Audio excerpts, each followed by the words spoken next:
এদের সমর্থকরা এখন কেন বলছে যে ইউনূস সরকারের 5 বছর দেখতে চাই, নির্বাচন চাই 10 না, বছর দেখতে ইউনূস চাই, চাই। এবং নির্বাচন চায় না, নির্বাচন চায় না। তো তখন তো নির্বাচন হয়েছে, তখন আপনারা নির্বাচনে আসতেন, আপনারা ভোট বিপ্লব করতেন, আমরা দেখতাম।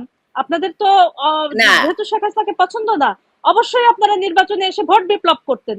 আপনি নির্বাচনে আসবেন না, নির্বাচন প্রতিহত করবেন, আবার মানে এই বিষয়ে কথা বলা আসলে কতটা যৌক্তিক? হ্যাঁ, না বুঝতাম যে আপনারা এসে নির্বাচন দিচ্ছেন, একটা সুষ্ঠু নির্বাচন দিচ্ছেন, দিয়ে আপনারা বলছেন যে না, এই যে আমরা নির্বাচন দিলাম, এখন মানুষ ভোট দিক। আপনারা না না না শেখ না, হাসিনার এটা সময় শুধু শেখ সবকিছু হাসিনার বেলায়, শেখ হাসিনাকে নির্বাচনে দিতে হবে এবং তাকে তার জনপ্রিয়তা সত্ত্বেও অবাধ করে দিতে হবে যাতে অন্যরা ভোটে যেতে।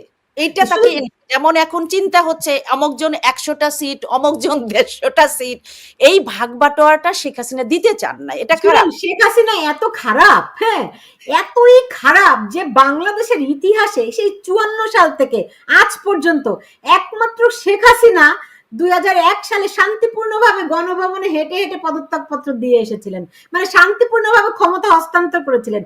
বাংলাদেশের ইতিহাসে এই নজির আর নাই, এত খারাপ শেখ হাসিনা যে শান্তিপূর্ণভাবে ক্ষমতা হস্তান্তর এবং তারপরে কি হইলো, বিএনপি সরকার এসে তত্ত্বাবধায়ক সরকারে নিজের পকেটের মধ্যে পুরে ইয়াজউদ্দিন সরকারে কইলো তুমি হবা, এরপরে তার ম্যানিপুলেশন, তার সবকিছু মানতে হবে, এবং তারপরে মানে হচ্ছে সবকিছু হবে, এবং শেখ হাসিনা এটা কেন মানলো না? ঠিক আছে, শেখ না, হাসিনা শেখ হাসিনা দেখেন, মানে আমি আমাদের সাংবাদিক অঙ্গনের কথা একটু বলি, সেটা হচ্ছে সাংবাদিকদের জন্য একটি কল্যাণ ট্রাস্ট শেখ হাসিনা গঠন করে দিলেন।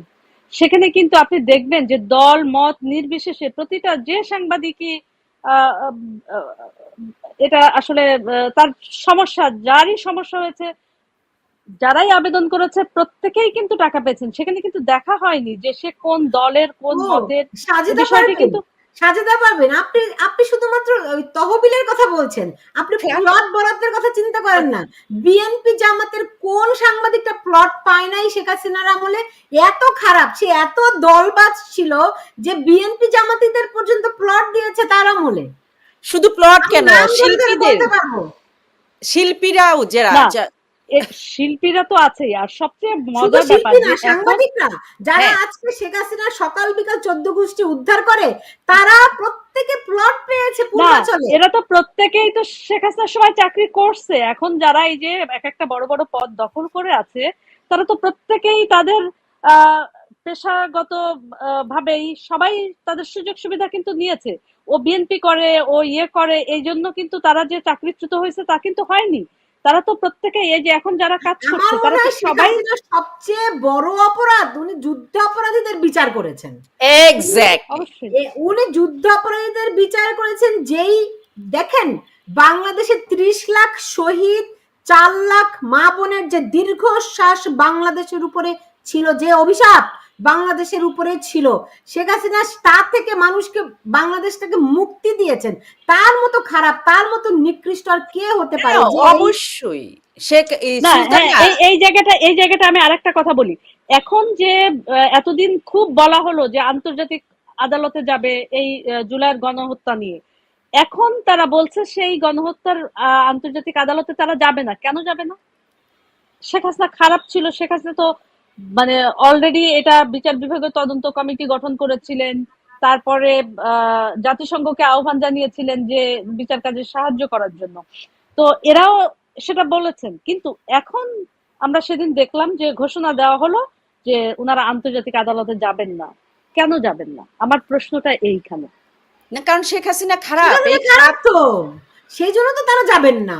আর একটা জিনিস, শেখ হাসিনা এত বড় ভারতের দালাল, এত দালাল যে ভারতকে 1 ইঞ্চি ছাড়ে নাই। আপনি দেখেন আজকে ডক্টর ইউনূস তিনি সমুদ্র নিয়ে খুব বাহাদুরি করছেন, আমাদের সমুদ্র। শেখ হাসিনা ভারতের কাছ থেকে পই পই করে বাংলাদেশের সমুদ্রের সীমানা আদায় করে এনেছেন আন্তর্জাতিক আদালতে লড়াই করে। কত বড় খারাপ, কত বড় ভারতের দালাল শেখ হাসিনা, একবার চিন্তা করে দেখেন।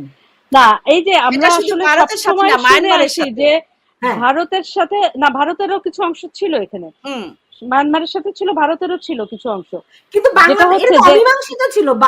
শেখ হাসিনা লড়াই করে ভারতের এত বড় দালাল যে ভারতের বিরুদ্ধে মায়ানমারের বিরুদ্ধে লড়াই করে তিনি বাংলাদেশের সীমানা না আমরা নির্ধারণ করে আরেকটা এসেছেন। কথা এখন এখন ডক্টর ইউনূস সেখানে পদ্দারি করেন। কত আমরা খারাপ আরেকটা শেখ কথা হাসিনা। সবসময় খুব শুনি কিন্তু, যে ভারতের সাথে অসম চুক্তি হয়েছে, ভারতকে সব দিয়ে দিয়েছে। তো আসলে এই সরকার তো অলরেডি 8 মাস পার হয়ে গেছে, তো ওনারা কেন বাতিল করেন না? যে অসম চুক্তিগুলো আছে জনগণকে কেন দেখান না? আমরা আসলে দেখতে চাই কোন কোন চুক্তিগুলো অসম ছিল। সাজাতে পারবেন। শেখ হাসিনা ভারতের শেখ কাছে হাসিনা তো এত বাংলাদেশকে বিক্রি খারাপ, এত করেছে। শুনেন এত অসম চুক্তি করেছেন যে উনি ওই যে ভারতের কাছ থেকে ট্রান্সশিপমেন্ট আদায় করেছিলেন, যেটি এখন ভারত বাতিল করে দিয়েছে, রাইট? উনি এত খারাপ কোনো যে সমস্যা নাই তো, আমরা আকাশ পথে উড়ে যে আমাদের ট্রান্সশিপমেন্ট করব। $1 খরচ হইতো আগে, এখন $5 খরচ হবে। আমাদের ডলারের অভাব নাকি? কারণ সে ডক্টর ইউনূস না, আমাদের তো এমন প্রচুর ম্যাজিক বিনিয়োগ এসে জানেন। গেছে অলরেডি। না না না, দেখুন, মানে ডক্টর ইউনূস এমন ম্যাজিক ভারতের জানেন। উনি শেখ হাসিনা ভারতের এত বড় দালাল ছিল, এত বড় দালাল ছিল যে তিনি অস্ত্র কিনেছেন ভারত থেকে না, অস্ত্র কিনেছেন চায়না থেকে। চায়না থেকে তিনি শেখ হাসিনা ভারতের ফ্রিগেট এত বড় কিনেছেন। দালাল ছিল, তিনি বাংলাদেশের সব উন্নয়ন দিয়েছেন চায়নাকে। পদ্মা শেখ সেতু হাসিনা এত বড় ভারতের দালাল ছিল যে তিনি গভীর সমুদ্র বন্দর দিয়েছেন চায়নাকে। মানে এত বড় দালাল শেখ হাসিনা। না, শেখ হাসিনা তো অবশ্যই দালাল। মানে বাংলাদেশের ভালো চায় না। আসলে কথাটা হচ্ছে কি, যে আমরা সবসময় একটা জিনিস কিন্তু দেখি যে মার চেয়ে মাসির দরদ বেশি, একটা কথা কিন্তু সবসময় দেখি। তো শেখ হাসিনা তো আসলে মানে বাংলাদেশের জন্মের সাথে তাদের সম্পর্ক আছে, তাই না? তো সেই জায়গাটা আর যাদের নাই তারাই তো মাসি, তাই না? তো মাসির দরদটা বেশি হয় সবসময়। আমরা সেইটাই সবসময় আসলে সেই বিষয়গুলি দেখি। ছোটবেলা থেকে শুনে আসি আওয়ামী লীগরে ভোট দিলে, তখন তো এরশাদের সময় আমাদের ছোটবেলাটা। তো আওয়ামী লীগ যখন 91 সালের ইলেকশন, তখন শুনতাম যে ফেনী পর্যন্ত ভারত হয়ে যাবে, মসজিদে উলুধ্বনি শোনা যাবে। এইসব শুনে শুনে আসলে বড় হয়েছি যে ভারত এটা নিয়ে যাচ্ছে আমাদের, ওইটা নিয়ে যাচ্ছে আমাদের। তো আসলে কি নিয়েছে? ফেনী পর্যন্ত কি ভারত হয়ে গেছে? আসলে এখনো পর্যন্ত না, উল্টো দেখিনি। এখন করিডোর কি তো সামনে দেখবো? 3 বিঘা করিডোর উল্টা 3 বিঘা শেখ হাসিনা করিডোর, আরো নিজের বেশি করিডোর। জমি বাংলাদেশ ভারতের কাছ থেকে বেশি জমি এনেছে। 10,000 সম্ভবত প্রায় কত একর জন্য 10,000 একর জমি বেশি নিয়েছে শেখ হাসিনা। হুম। তো সো আর এত ওনারা তো খারাপ, ভুলেই শেখ যান, হাসিনা তো ভারতের ভারতে গেলে দালাল। ওনারা তো মানে গঙ্গা চুক্তি, তিস্তা চুক্তি এসব নিয়ে কথা বলতে তো ভুলেই যান। এটা তো আমাদের একজন সাবেক প্রধানমন্ত্রীর কাছে যখন সাংবাদিকরা জিজ্ঞেস করেছিলেন যে এই চুক্তি নিয়ে কোনো কথা হয়েছে, তো উনি বলেছিলেন না, এটা তো ভুলেই গেছি। ফারাক্কার তো পানি বিষয়টা চুক্তি আসলে নিয়ে পানি চুক্তি নিয়ে, আমার তিস্তা মনে পানি আছে। চুক্তি নিয়ে। এবং আপনার মনে আছে সুলতান, আমরা কিন্তু অনেক নিউজ কাভার করেছি ইন্ডিয়াতে, যখন ইন্ডিয়া সফরগুলো হয়েছে তখন কিন্তু সবকিছু ঠিকঠাকই থাকতো। আসলে পশ্চিমবঙ্গ সরকারের মানে অসহযোগিতার কারণেই তিস্তা চুক্তিটা আসলে হয়নি। আমরা কিন্তু অনেক হেডলাইন করতাম যে মমতার নির্মমতাই শেষ পর্যন্ত তিস্তা চুক্তি হলো না, তাই না? তো মানে চেষ্টা তো আসলে করা হয়েছে। এখন শেখ হাসিনা সরকার যথেষ্ট চেষ্টা করেছে। এখন সে দেশের যদি আহ না, ওখানকার এইটা তো যে সবকিছু ব্যাপারগুলো তো বুঝতে হবে যে কেন্দ্রীয় সরকার হয়তো এটাতে ছিল, সায় ছিল, কিন্তু পশ্চিমবঙ্গ সরকার এই যে সেও এখানকার বাংলাদেশের মতো রাজনীতি করে। ওই যে আমাদের যে স্বাধীনতা বিরোধী যে পপুলার চক্রটা রাজনীতি। আছে, হ্যাঁ সেই রাজনীতিটা পশ্চিমবঙ্গ এখন যিনি মুখ্যমন্ত্রী আছেন উনি সেই রাজনীতিটাই করেন আসলে। যার কারণে সে এই রাজনীতির খেলাটা খেলে বাংলাদেশের সাথে সবসময়, দেখেন বর্ডার কিন্তু বেশি পশ্চিমবঙ্গের সঙ্গেই।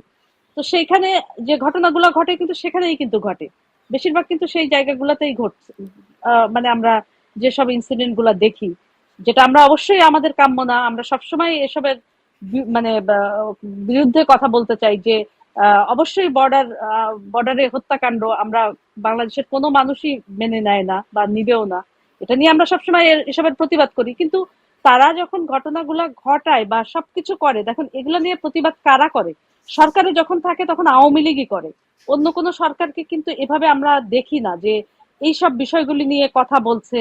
বা এই যে পানি চুক্তি বলেন, যেসব অভিন্ন যে 54টা নদী আছে, সেই 54টা নদী নিয়ে যে চুক্তিগুলা হয়েছে সবকিছু কিন্তু আওয়ামী লীগ সরকারের সময়ই হয়েছে, যতটুকু যা হয়েছে।